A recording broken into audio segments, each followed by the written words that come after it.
Aujourd'hui dans le Bitcoin, on est sur du 4K. Alors, pas le prix du Bitcoin, mais la qualité de l'image, puisque avant, j'étais dans un pays où c'était compliqué niveau fibre, on va dire niveau qualité connexion internet. Ici en Suisse, même paumé dans la montagne, on a la fibre. Et je peux enfin vous proposer une qualité d'image digne de la Suisse. Aujourd'hui, on va parler des holders court terme qui sont en train de rage quit, de quitter le marché, puisque Jonathan, qui a acheté 100$ et qui comptait devenir millionnaire en 2024, commence à flipper. Est-ce que c'est bon signe? Est-ce que c'est mauvais signe? Eh bien, on va checker ça dans cette vidéo. On va directement commencer par le jour-lit. Il y a une chose qui n'est pas très bien, que c'est produite avec une seule bougie, qui est celle-ci, regardez bien. On a pété tous les émas en une seule bougie, c'est assez incroyable, sachant que la bougie n'est pas si grande que ça. Je sais pas si on entend, mais je suis essoufflé dans la vidéo parce que j'ai un tapis de marche et je voulais tester également le tapis de marche combiné avec l'enregistrement de vidéo. C'était compliqué et vous en faites pas, j'ai pu refaire ça. Vous en faites pas. Entre les 27 000 et les 27 397, pas mal de résistance EMA. Et également cette bougie qui a pété tous les EMA à la baisse sur le RSI, regardez bien. C'est également celle qui a pété ce gros support ici à la baisse. Hop. Et donc ce support rouge, ex-support, devient maintenant une résistance. Et donc si on reteste ce niveau une fois de plus, ça risque de se faire rejeter à la baisse. Personnellement, si on teste ce niveau ici, hop, signe de faiblesse, peut-être même divergence ou haut signal, Space Algo, Scipio, résistance volume. Peu importe si on a n'importe quel signe de faiblesse sur cette résistance, hop, c'est un gros short pour moi. Avec un plutôt gros montant. Sur l'Open Interest, ce dump ne se ressent pas trop, c'est plutôt stable. On est sur du 3 milliards et quelques. Ça, c'est uniquement sur les exchanges Binance, BitMEX et Kraken. Mais le plus important, c'est Binance, puisqu'encore aujourd'hui, c'est le numéro 1. C'est l'exchange qui a encore le plus d'impact sur le marché. Également, sur Space Algo, on s'approche de cette fameuse target 1 autour des... c'est marqué là. Target 1, 26 306$. Et sinon, il y a Scipio qui annonce le sell depuis pile le top. Et on voit que historiquement, c'est plutôt efficace, sachant que ici, il a mis un sell. Ici également, il a mis un sell. Ici, hésitant de buy. Hésitant, ça veut dire qu'il est pas très sûr, mais dans le doute, il met quand même. Mais tous les sells aujourd'hui, là, pour l'instant, ça se passe plutôt bien sur Scipio. Les short-term holders en PLS. Ici, on peut voir le prix du Bitcoin en violet. Donc, c'est le truc qui monte ici. Et les short-term holders en pourcentage, c'est en orange. Ici, par exemple, on était sur du 24-25%. Et aujourd'hui, le 9 octobre, bon c'était il y a quelques jours, mais on n'est pas très loin, qu'on a fait une chute d'environ 5%. Alors je sais qu'en pourcentage, passer de 25 à 19%, il me semble que c'est pas 5, mais il y a un calcul à faire pour savoir le pourcentage exact. J'ai pas de calculatrice sur moi là, malheureusement. Enfin si, sur Windows j'en ai une. Mettez dans les commentaires le pourcentage exact qu'on a perdu de 25% à 19%. Le premier qui trouve la bonne réponse, je lui mets un cœur dessus, parce que j'envoie beaucoup d'amour. Voilà. Ici on a les long term holders, et on est passé de 75% de long term holders le 24 avril à beaucoup plus. Aujourd'hui, on est presque sur du 80% et ça monte en flèche. Et je rappelle que les long term holders, c'est des gars qui sont déter, ils s'en foutent de ce qui se passe sur l'action price.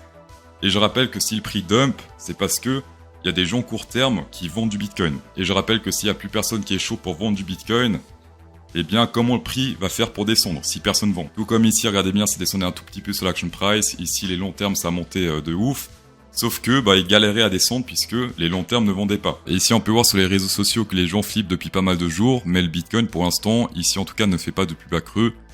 Et ça ressemble pas mal à ce qui s'est passé là, sauf que là, on fait des plus hauts creux et là, on fait des plus bas creux. Chose intéressante également, on peut voir ici que les long term holders ont plus tendance à vendre lors de tendances haussières. Ici, vu que les gens vendaient, ça commençait à descendre un peu. Les gens Sébastien ont commencé à flipper ici dans cette zone. Les long term holders sont revenus dans le game en se disant, c'est bon, là, on a un petit dip, allez, je buy de dip. Etc., etc. Sur le court terme, chose intéressante, on peut voir qu'à partir de 27 400, pas mal de sélections à la hausse. Également jusqu'à 27 900, est-ce qu'on peut arrondir à 28 000? Ouais, on peut arrondir à 28 000, plus ou moins dans cette zone-là. Pas mal de sélections à la hausse, et à la baisse, pas grand-chose. Donc là, clairement plus intéressant au nord, parce que pas mal de Burj Khalifa au nord, et pas grand-chose au sud. Les whales et les planctons, qu'est-ce qui se passe? On peut voir que depuis le 10, les whales achètent pas mal pendant que tous les autres vendent. Pour ceux qui se disent, ouais, CryptoSauce, pourquoi quand les whales achètent, des fois ça monte pas, au contraire ça descend? Eh bien simplement parce que la force de vente des planctons peut des fois être supérieure que la force d'achat des whales. C'est pas parce qu'il y a des planctons dans le game que ensemble ça fait pas un grand montant. Cependant, les gens qui mettent des millions et des millions dans le game, ils ont un peu plus d'expérience, on va dire, dans le business que les planctons. Même si ça descend sur du court terme, en général les whales sont plutôt confiants de leur achat. Ici par exemple ça a acheté, hop, et ensuite gros pump par la suite. Ici ils ont vendu un peu dans la panique, j'ai l'impression, puisque là le prix a craché et ils ont vendu dans cette zone là, donc ils ont vendu après le crash. Cependant la majorité ont vendu en profit, puisque là regardez bien, ici ils ont acheté, c'était dans cette zone là, et ils ont vendu dans cette zone là, ce qui est plus haut que la zone d'achat. Donc le graphe des whales et des planctons très efficace à surveiller. Dans la description, vous avez le choix entre 4 gros exchanges pour partir avec des gros avantages, allant jusqu'à 63 000 $ au total, entre 20 et 30 000 $ après premier dépôt et 20% de rabais sur Bybit. Attention, cette offre ici se termine le 20 octobre. Après, il y aura plus ces bonus-là. Donc, à tous ceux qui s'inscrivent avant le 20 octobre et qui font leur premier dépôt avant le 20 octobre, vous avez encore tous ces bonus qui sont offerts. Mais après, c'est trop tard. Sur BitGet, le KYC n'est pas obligatoire.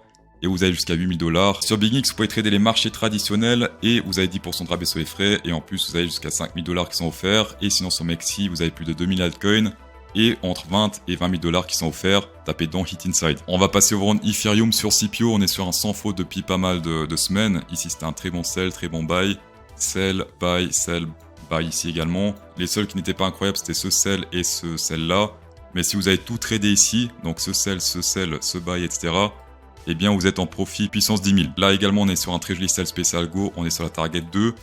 Et il annonce un shark bull potentiel à partir de ici 1476 $. Donc si on rentre dans cette zone ici sur l'action price et qu'on ressort, Shark Bull confirmé. Également aujourd'hui on est sur un énorme support jaune ici avec 10 000 retests, une fois, deux fois, trois fois, 10 000 fois.